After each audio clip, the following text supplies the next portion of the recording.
Welcome everyone to a brand new video, and as you might have guessed already, this video is going to be about The Guardian, a publication that not many people look forward to reading the news from, and unfortunately they've decided to make a video, and it's, as you can tell, probably not a very good one.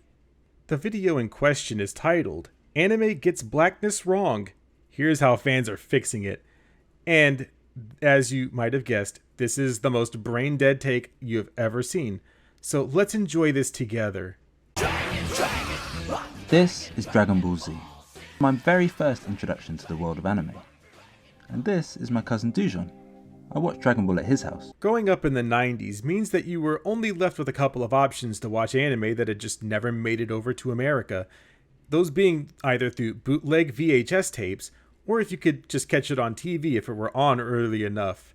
And sometimes you didn't even catch it then. So a lot of the time, you were only seeing anime bits and pieces. Not even like a straight continuity thing unless you were just that avid of a fan. But then we got the invention known as the internet, which made it much easier. But again, as a 90s child, it was extremely hard to watch those shows because they were either on early in the morning or on late at night. Sick! I didn't even know you had the merch.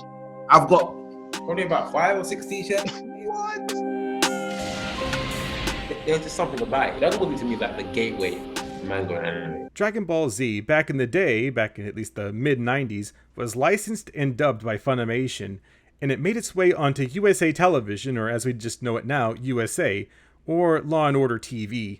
And so from there, you would actually see a lot of different Dragon Ball episodes, usually if you could catch them on the early morning, as well as with Sailor Moon, another show that would be another gateway to a lot of anime people, just if you happen to be into it. And I think that those are pretty much your basic starting points in what people would consider their very first intro to anime. But this is also Dragon Ball Z. Yes, the Mr. Popo controversy. So if you've either been living under a rock or you need a refresher, here's this from the Dragon Ball fandom wiki that they've put together. It says, to some, Mr. Popo is claimed to be a variant of darky iconography, a racist style of caricature. On March 4th, 2000, an article written by children's book author Carol Boston Weatherford claimed that Mr. Popo, along with Pokemon number 124, Jinx, were derogatory stereotypes because of their black skin, big lips, and for Mr. Popo, lack of teeth. In 2004, Viz Media began to downsize Mr. Popo's lips digitally in the American release of the Dragon Ball manga. As for the Pokemon franchise gained international fame, the Pokemon Company also began recoloring Jinx's face and hands to appear purple and not black. The first time I ever saw Mr. Popo, I remember just thinking, but why did he look like that? I think that was actually my first introduction to what Gollywog were. And this is quite a common portrayal of black people in anime. For starters, you have the word gollywog spelled incorrectly because there is no Y, it's replaced with an I actually. Sometimes it can be spelled with 2 G's, or it can just be simply called a golly with a Y, but not this way. But also, that was something that was very popular back in the day, a product of its time, especially with Cyborg 008, the example that you used here. He is one of the protagonists in Cyborg 009, a very old anime that stemmed from the late 1960s, and of course, it was a product of post-World War II era Japan. Those are racist depictions, and there's no doubt about it, but anime right now, especially in current year, is not racist. In fact, I would argue against that every step of the way, myself being African American. Warner Brothers, one of the prominent studios that made some of those racist cartoons, even puts their own statement. The cartoons you're about to see are products of their time. They may depict some of the ethnic and racial prejudices that were commonplace in American society. These depictions were wrong then and are wrong today. While the following does not represent the Warner Brothers' views of today's society, these cartoons are being presented as they were originally created, because to do so otherwise would be the same as claiming these prejudices never existed. People now in the anime community, whether you want to believe it or not, are not racist people.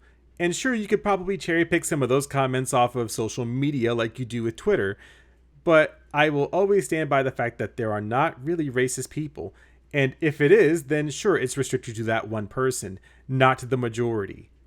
And yet, Anime has a big black fanbase. It's funny that you use this picture to show off how many black people are into anime, but you stole that one from my Twitter, where I actually posted it.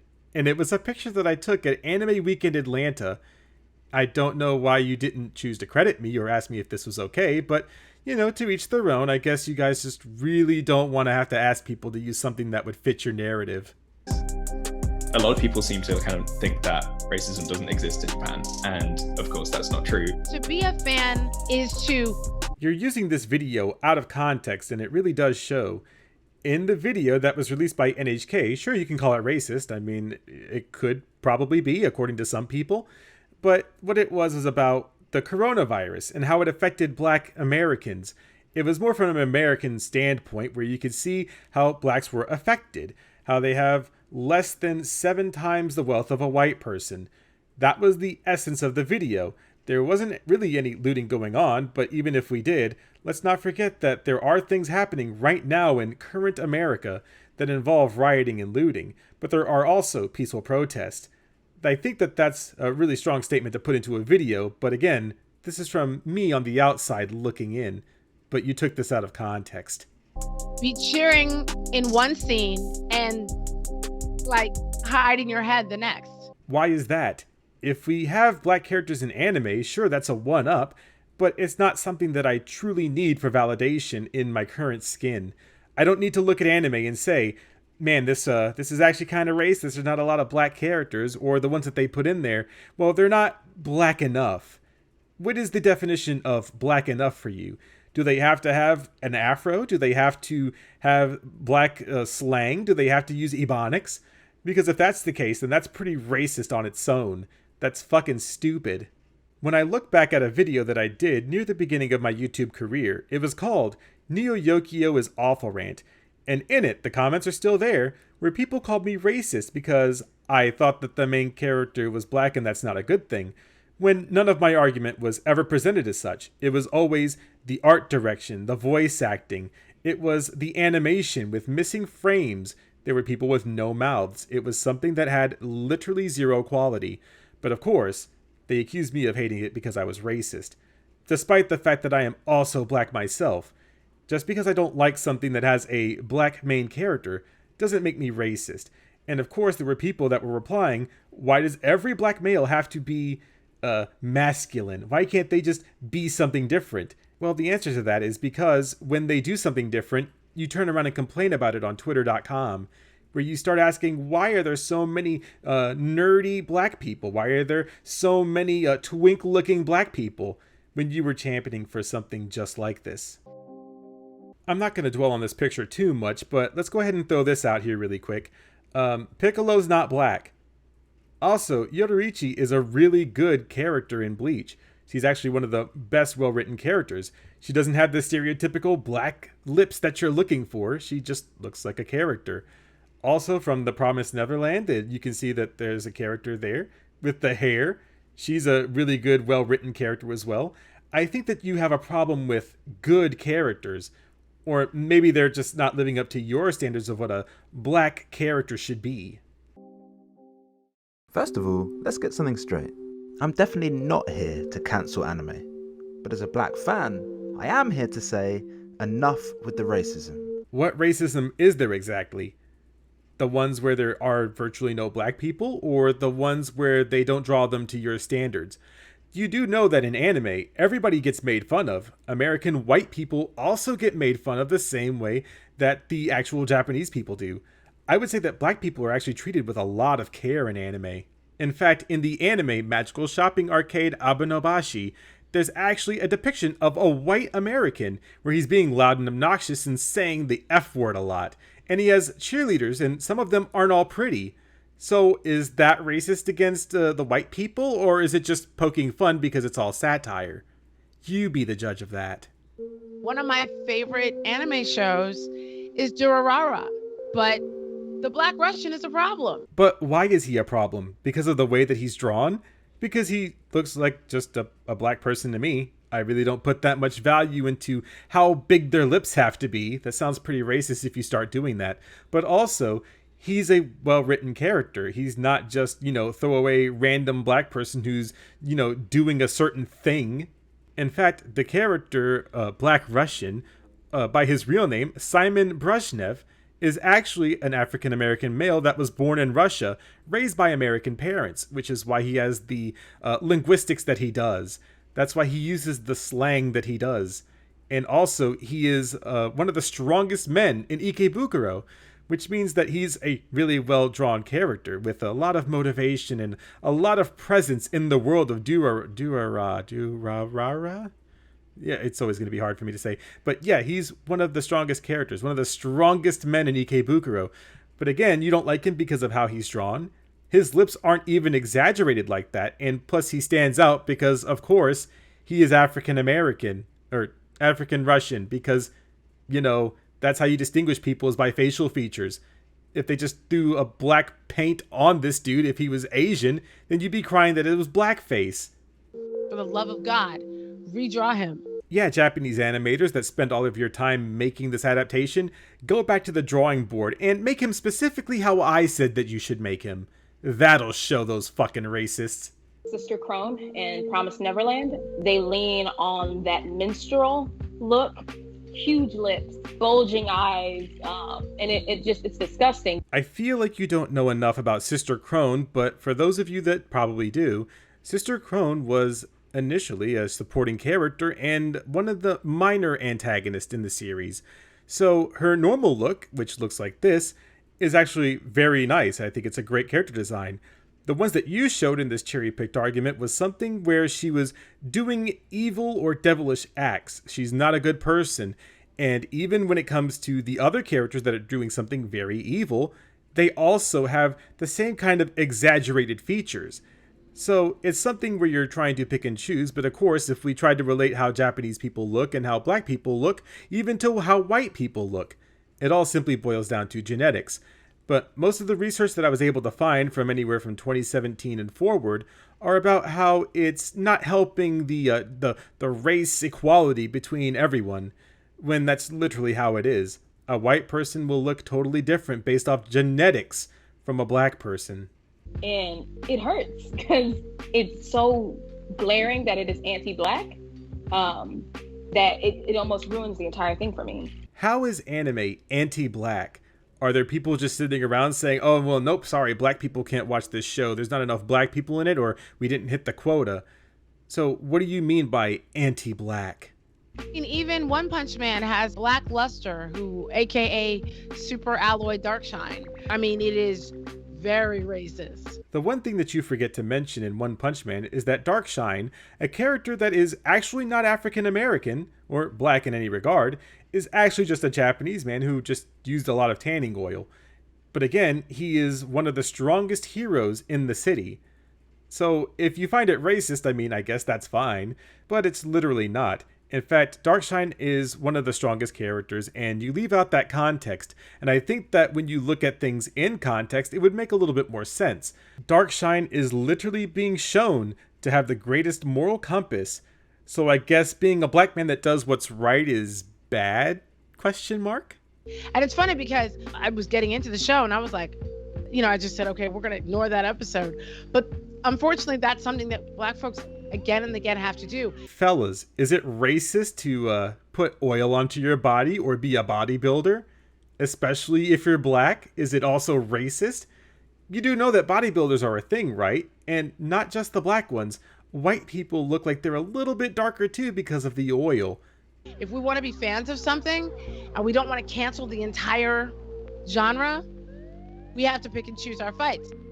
But why does anime get blackness so badly wrong?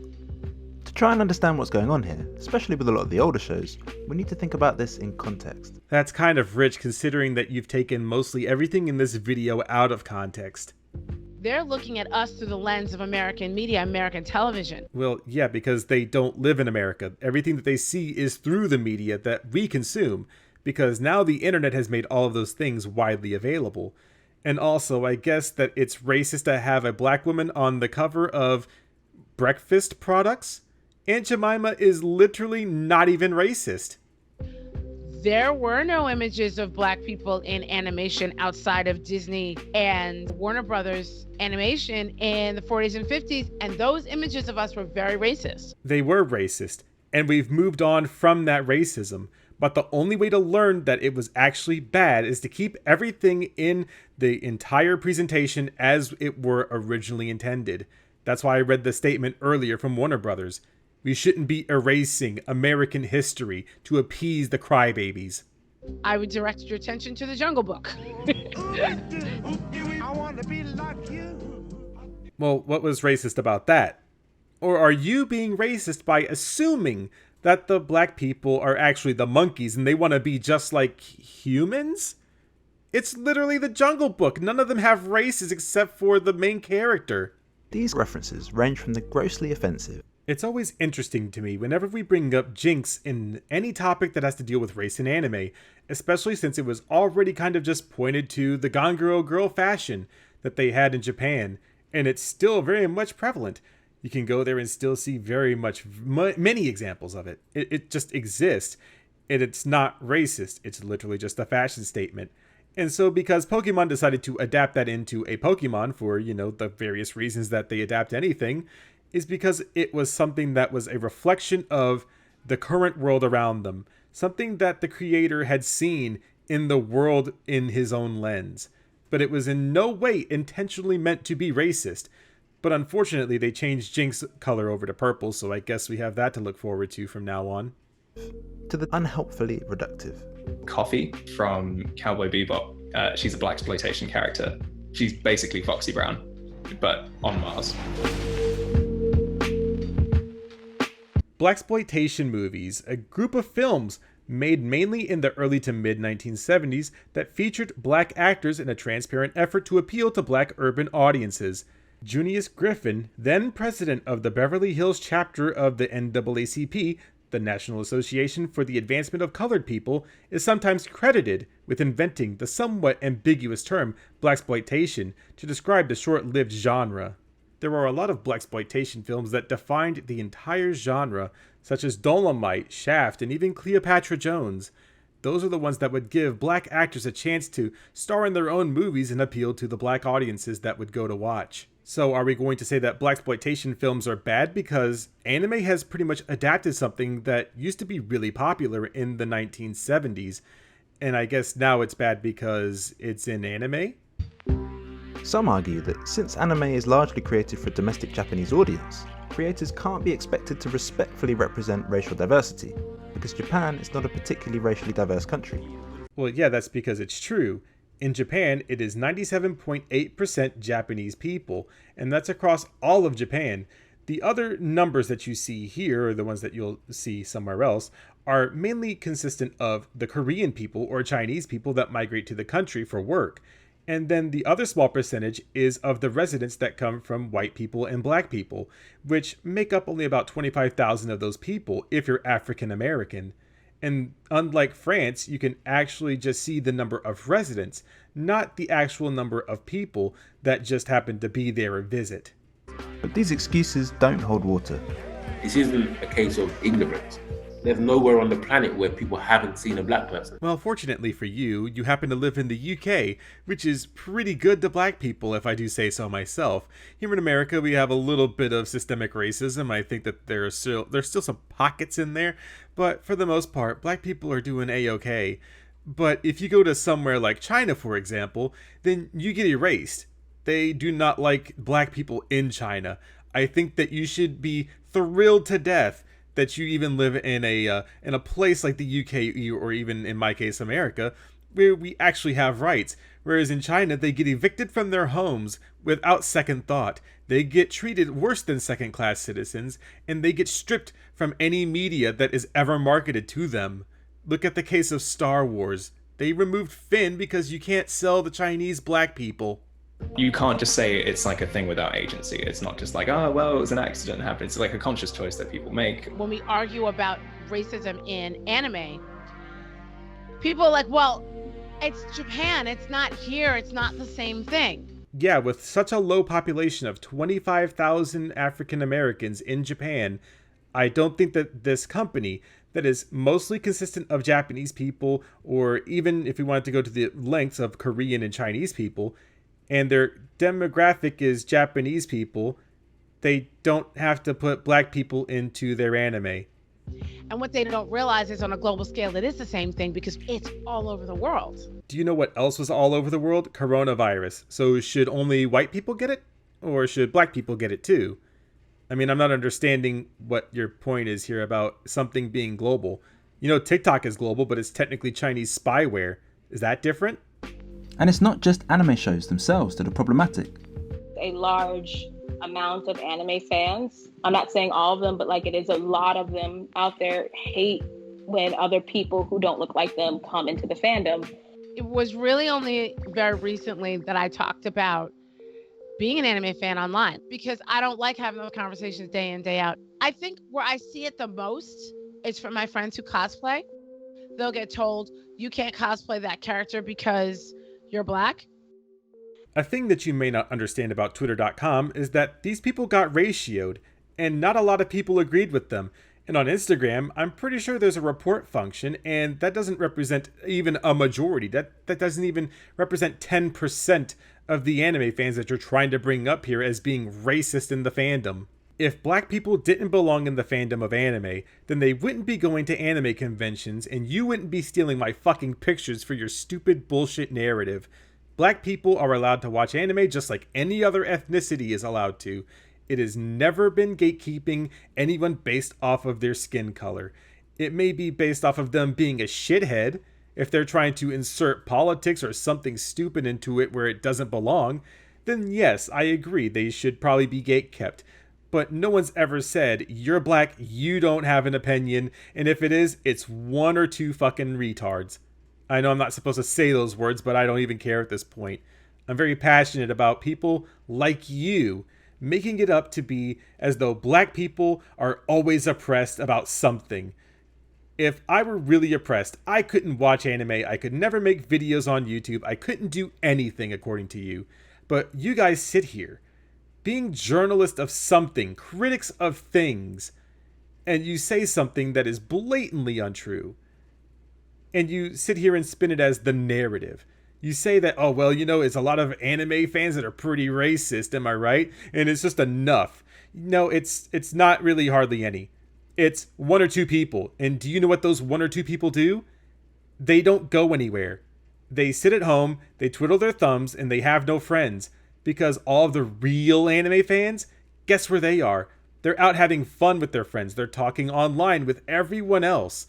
They're having fun at anime conventions where they can cosplay as literally anything.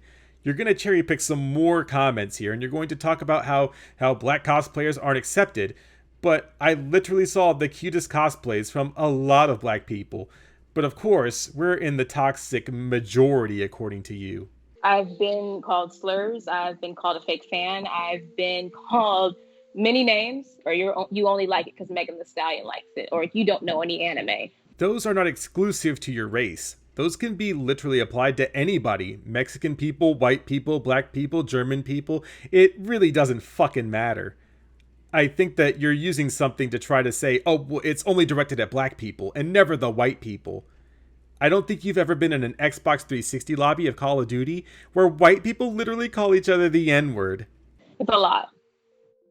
So if being a black fan of anime subjects you to this much racism, then why do we love it so much? I hate X, but I also love X.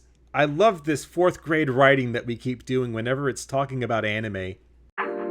There's no one answer. For me, the fact that I didn't have to engage with Western politics and I could look at something else for once and learn about something else. And also just because these things are cool.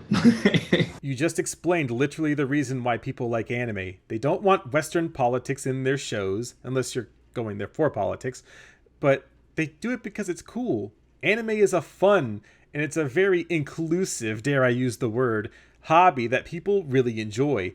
They get to bond with their friends and talk about what happened on last week's episode because that's fun. But again, this isn't mutually exclusive to race. In a lot of anime that I'm familiar with, like there's usually some layer of prejudice against the hero. Like some people doubt them, some people think they can't achieve it, or just that they're hated. That's almost literally any form of media. It's usually the hero, the rising of the hero. He's beaten down at the beginning, or he's treated unfairly, or there's a set of circumstances against him. And throughout the story, he's going to rise to the occasion. He's going to learn a lot about the world around him and learn to hone his skills or abilities. And that's literally every story that has almost ever existed in anime in some regard, even if it's a slice of life where the character has to learn to grow and, understand and realize that they're not going to be able to see their friends anymore in the same school setting and they have to move on with their lives. Those are things and themes that happen in anime. They're not, again, I don't know why this has to be about black people. So Naruto, for example, he's treated poorly for a large part of his life, but he still rises to the occasion and perseveres to become Hokage one day. You know that context really matters here. The reason that Naruto is shunned is because he was pretty much the sealed form of the nine-tailed fox, and that's how the last Hokage had died. So he was seen as almost like a bastard child by everyone in the village, as a good-for-nothing that was only pretty much riding off of the wave of him being the part of the nine-tailed fox. But after honing his skills and abilities, he's able to start saving the village that, despite not loving him, he loved it. And that's why he became such a good character. But again, context, blah, blah, blah.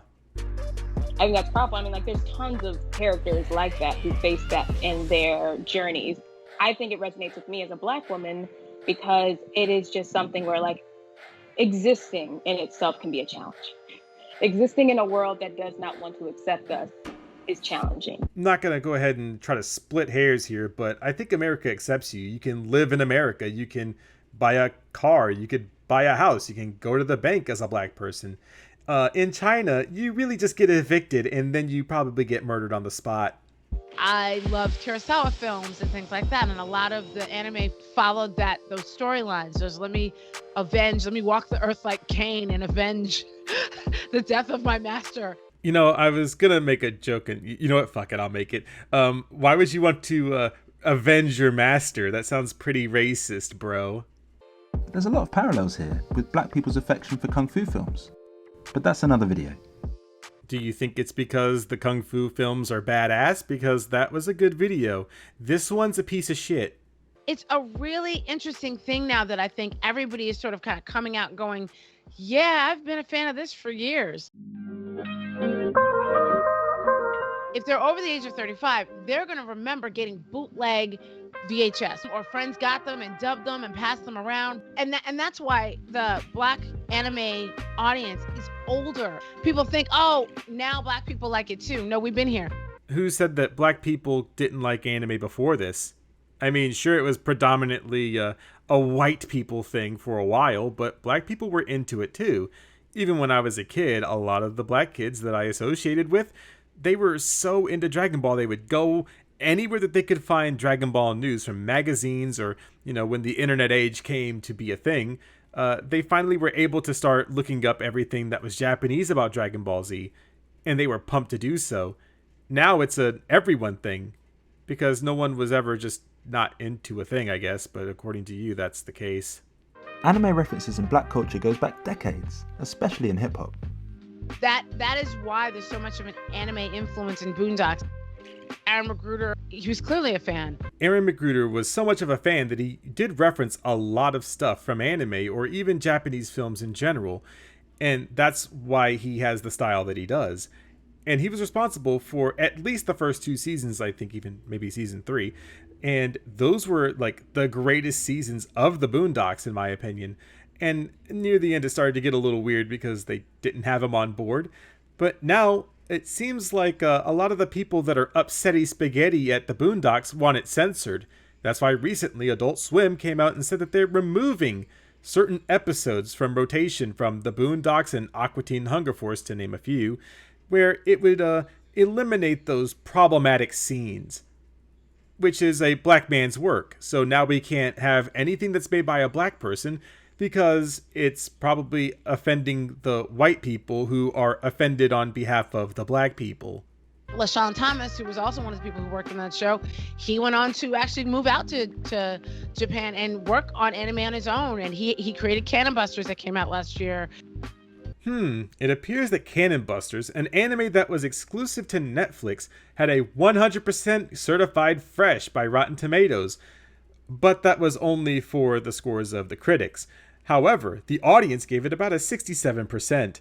And the reason being was that the characters, while well designed and the animations were kind of shoddy at best, the story was just terrible. The plot was bad and there was zero character development, and people dropped it. LaShawn Thomas was also one of the storyboard animation production artists on Avatar: The Legend of Korra. And I'm betting now he probably wants to scrub that from his LinkedIn, because when you look at The Legend of Korra, again, it had nothing to do with African American talent or representation in the show. It was bad because they literally wrote Korra to be this weird Mary Sue for some reason. Also, you spelled Korra wrong. And he's part of a small but growing number of black people involved in the production of anime. In the US, there's Saturday AM magazine that features manga from a whole host of diverse artists. Diverse artists. Literally, the only people you show here are black people. And then there's Noir Caesar, a black-run company which has diversity and representation as its mission statement. Sure, go ahead, knock yourselves out, I guess. They're currently adapting some of their manga into anime shows. I will say that there are creators out there who are fixing it. Black-owned studios, like stationed in Japan. There's also shows like Carol and Tuesday that have great representation for black characters.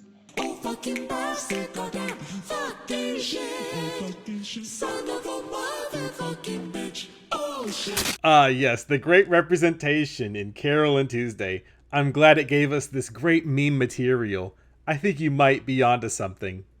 So I do have a lot of hope, but I will say it's like by creator by creator. There's so many things that we've accepted for so long because we were just so happy to be included at all. We can ask for more, you know? And I think that's what a lot of fans are doing. No, a lot of people really aren't doing the thing that you think that they are. I mean, it's good that we can get more if we can, but it's not a thing that makes or breaks anything. In fact, I think that people are pretty okay with the fact that they don't have to see themselves represented on screen. Not every white person is going to identify with a white person. Maybe they might identify more with a black person. Who fucking knows? You'll have more folks who are like, I would like to be in a space where I'm not feeling so entirely alone. There are so many people like myself who are interested in this sort of thing. It's not just like a white fascination. It's like a thing that a lot of people share in and enjoy. Yes, there are a lot of black cosplayers. There are a lot of black AniTuber channels where people go over the things that they like. And obviously I haven't covered all of them because it's just really hard to do. But when you look at the overwhelming amount of people that are into anime, you'd be surprised that a lot of black people really love it. And unfortunately, I was a little hard on our good friend Link. God, I'll still never get over the PTSD that I've been doing the thing. Okay, anyways, but yeah, there's nothing quite like that to really get the people going. I've got lifelong friends just off the back of the fact that we keep up together. I love anime. I do. I love it. There's spaces that are like advertised as just like, look, if you're black and you're into this stuff, then like come on down. And it will be, you know, in a convention hall somewhere in the States. Yeah, I know, because I've seen them on the floor, and you took the picture that I took of them on the floor and used it in this video for no other reason other than to, you know, fit a narrative. We feel encouraged to make a space where fans like us can feel welcomed and no one feels excluded. It's really about a community and being able to enjoy it together. I hope you mean the anime community, because if you wanted a black-only space for anime fans, that kind of seems a little racist, if you don't mind me saying. So, for my final rant here, I think that this video is very ill-informed. It is very stupid. Let's just keep it real here. It is a video that tries to explain how racist anime is and how we're not trying to cancel it, but at the same time you want it catered specifically to you. You want characters drawn your way. You want black characters to be drawn the way that you want them to be drawn, but not by the original creator's own vision. And that's where the problem really arises. It's something where If you have something that you're passionate about, sure, you can voice your displeasure, but don't have other people suffer because you want it to be a statement. You want people to say that this is racist and we need to get it out of here, when anime is just blatantly not. It is not racist at all. In fact, they are usually products of their time. Like I said earlier, cartoons that were made in the 1950s all the way up to maybe even the 1970s were still pretty racist. But we have to move on from that. We have to learn from our past, lest we're doomed to repeat it. And at this point, I think that we have as much inclusivity, like I said, and dare I say the word, we have as much inclusivity now as I think that we've ever had before. Anime fans shouldn't feel left out because a character's skin color isn't exactly like theirs, or that they may look like a caricature, when literally every character in an anime is a caricature of something. I don't understand why we have to try to outdo the people for this. I don't know why this has to be an ongoing topic, that anime is racist and we need to change it. We always bring up Jinx as an example. We're bringing up One Punch Man's character, Black Shine or Dark Shine. I probably should learn his name. But you get my point. It doesn't really matter. The whole thing is that anime is not racist. If anime was racist, no black people would show up to anime conventions. You even put the videos of them enjoying it. But again, I've probably went on for as long as I can. But that's all I really have for this video. So never stop enjoying the things that you enjoy. Don't let other special people like The Guardian tell you how bad anime is because it's racist when it's not.